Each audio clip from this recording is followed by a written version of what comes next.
김민재 선수 이적설이 정말 계속 나왔었잖아요. 그런데 공신력 높은 매체에서 나왔죠.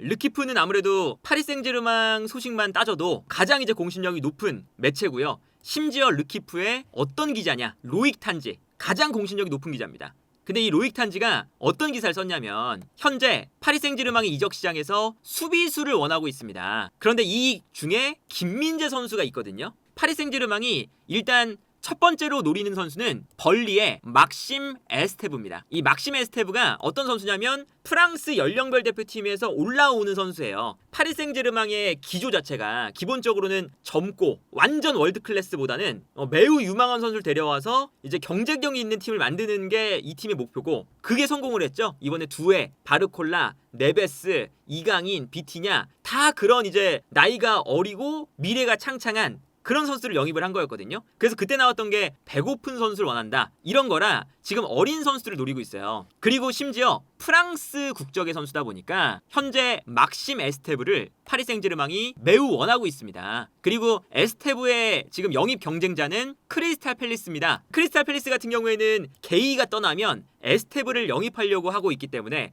왜냐면 저 에스테브가 왼발잡이 센터백이에요. 게이가 물론 이제 왼발잡이는 아니지만 게이는 왼쪽 센터백에서 뛰니까 그 자리에 영입생으로 게이가 떠나면 에스테브를 영입한다. 이게 크리스탈 팰리스의 지금 계획이거든요. 그래서 크리스탈 팰리스와 지금 막심 에스테브 경쟁이 붙었어요. 근데 여기서 만약에 김민재는 파리 생제르맹이 지금 생각할 때 최우선 순위는 아니지만 에스테브 같은 젊고 유망한 월드 클래스가 될 만한 급의 수비수들, 그런 수비수들이 1순위지만 2순위 정도로 현재 루이스 캄포스 단장이 파리 생제르맹에서 김민재를 원하고 있습니다. 그래서 세컨더리 플랜, 두 번째 플랜은 김민재입니다 라는 거예요. 그러니까 김민재 선수가 기본적으로 이제는 젊다고 할 수는 없잖아요. 저런 에스테브 같은 선수들만큼. 그러다 보니까 저런 젊은 선수들을 노리다가 안 되면 파리 생제르맹이 지금 뭐 트래블을 기록한 팀이고 하니까 월드 클래스급 선수를 데려온다는 거죠. 그 과정에서 김민재를 노린다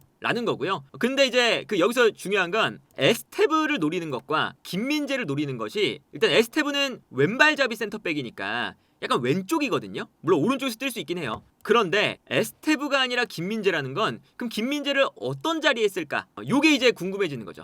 김민재 선수도 왼쪽 오른쪽 다 뛸 수 있는 선수잖아요. 근데 현재 파리 생제르맹의 지금 센터백 라인이 그렇게 나이가 많지도 않아요. 마르키뇨스 나이가 많다고 하지만 마르키뇨스가 94년생입니다. 31살이고요. 옆에 있는 파트너 파초는 2001년생이에요. 베랄두 같은 경우에는 나이가 2003년생이고요. 미카엘 하렌데스는 풀백으로도 뛰지만 96년생입니다. 그러다 보니까 김민재 선수가 지금 뭐 파리 생제르맹에 가면 나이가 기본적으로 저 라인에서는 많은 편이거든요. 96년생이잖아요. 김민재 선수가. 그러다 보니까 김민재 선수가 이제 파리 생제르맹 가면 이제 어디에 뛸 것이냐 이런 걸 좀 생각을 해야 돼요. 근데 여기서 이제 보면 기본적으로 에스테브를 노리는 거, 김민재를 노리는 거 이런 걸 보면 김민재가 갔을 때는 요 자리가 조금 더 적합합니다. 그렇기 때문에 약간 이제 파리 생제르맹으로 갔을 때 마르키뇨스의 옆자리가 아니면 김민재가 만약 저 파리 생제르맹에서 뛸 때 잘 어울릴까?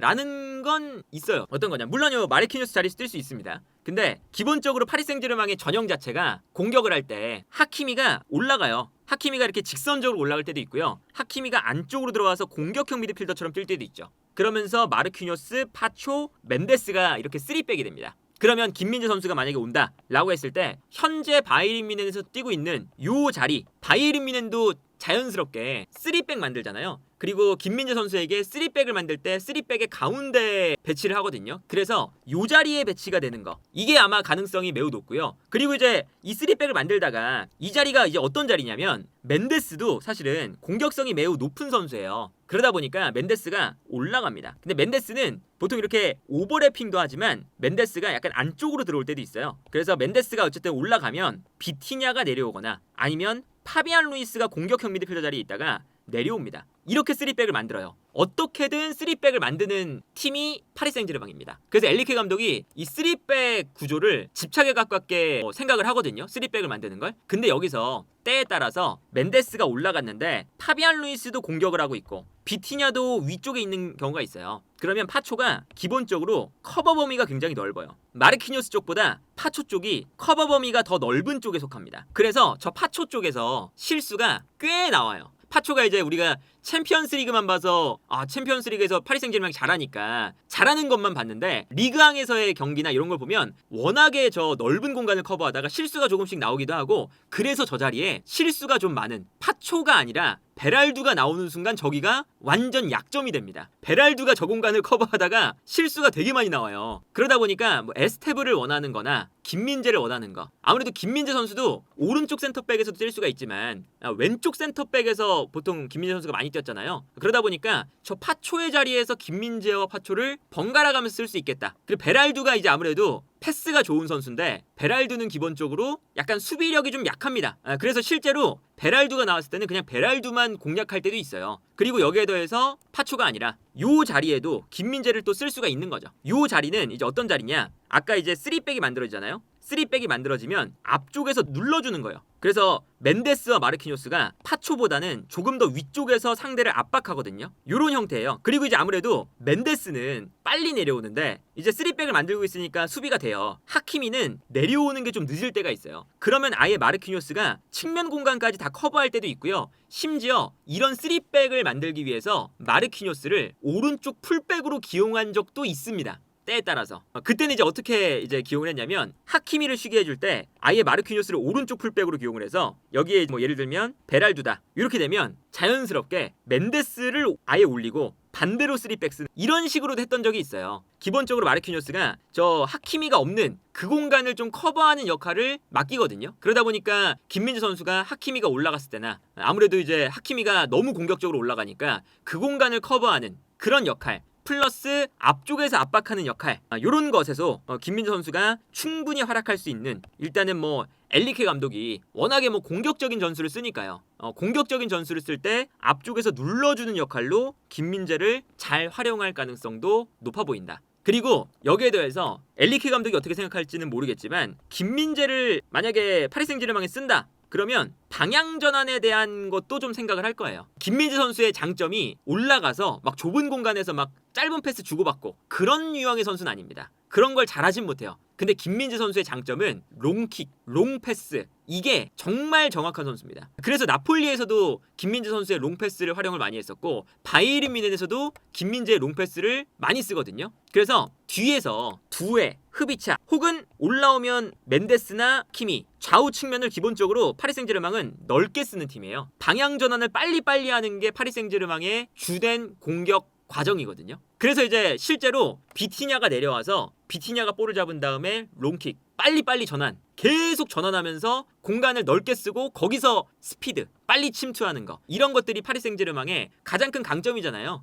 그래서 이제 이강인 선수도 시즌 중반에 앞쪽에서 공간을 넓게 쓰다가 침투하는 역할이 아무래도 두에 흐비차, 덴벨레, 하키미 이런 선수들이 더 잘하니까 이강인이 공격에서 밀린 거였고 그러니까 이제 그 침투하는 역할 빠르게 침투하는 역할에서 밀린 이강인을 뒤에서 써봤어요. 엘리케 감독이 의도적으로 이제 그 이강인 선수를 뒤쪽에서 써서 롱킥을 뿌려주도록 그런 모습을 이제 보여줬던 걸 보면 김민재 선수도 뒤쪽에서 롱킥을 빨리빨리 정확하게 뿌려주는 역할로 파리 생제르맹도 당연히 좋아할 수밖에 없는 선수다. 그래서 일단 김민재 선수가 파리 생제르맹으로 갈 가능성이 엄청 높아 보이진 않아요. 근데 김민재 선수가 애초에 유럽에서 이제 평가받는 그런 위상 자체도 최상위권 수비수라고 보는 것이 확실하다. 그래서 김민재 선수가 얼마나 지금도 가치가 있는 선수인지를 볼 수 있는 파리 생제르맹 루머라고 할 수가 있겠고 일단은 뭐 김민재 선수가 최근에 나온 보도 중에 하나가 김민재 선수가 아킬레스건 부상 얘기가 나왔잖아요. 11주 부상이었다. 근데 이 11주 부상 여기에 더해서 낭종까지 생겼다. 그 아주 안 좋은 이제 이야기가 독일 매체들에서 나왔죠. 그런데 이제 요런 이제 얘기는 아무래도 국내 매체가 더 정확합니다. 왜냐면 김민재 선수가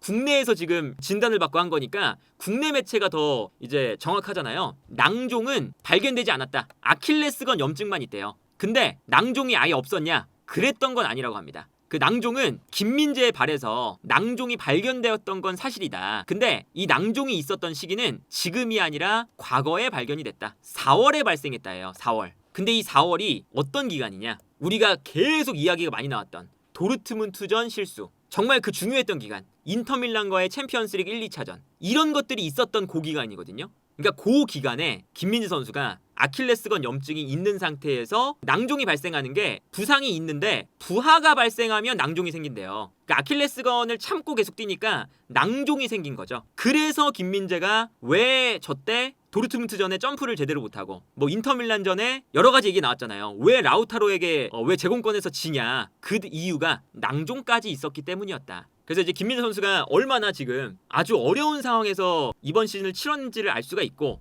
그러니까 이런 부상이 있음에도 불구하고 지금 파리 생제르맹이 원하는 이유는 김민재가 워낙에 좋은 선수이기 때문에 이런 얘기가 나오는 거고 지금 바이에른 뮌헨에서도 김민재 선수를 확실하게 그냥 내보낸다 이게 아니에요. 김민재 선수의 이적료 본인들이 영입했던 이적료 그 수준의 금액을 받아야 판다예요. 근데 그 금액이 워낙에 높은 금액이다 보니까 일단은 김민재 선수가 지금 부상을 당하고 있는 상태에서 이적 제한이 뭐 큰 이적 제한이 오기가 쉬운 상황은 아니다. 그래서 아마 바이에른 뮌헨에 남는 것이 유력해 보이지만 파리 생제르맹 같은 정말 트래블을 했던 클럽에서도 김민재를 원하는 이유는 김민재 선수는 어떤 팀을 가든 기본적으로 B클럽이라도 주전급으로 뛰어야 되는 선수 뛸 수 있는 선수이기 때문에 이런 이야기가 현재 나오고 있다.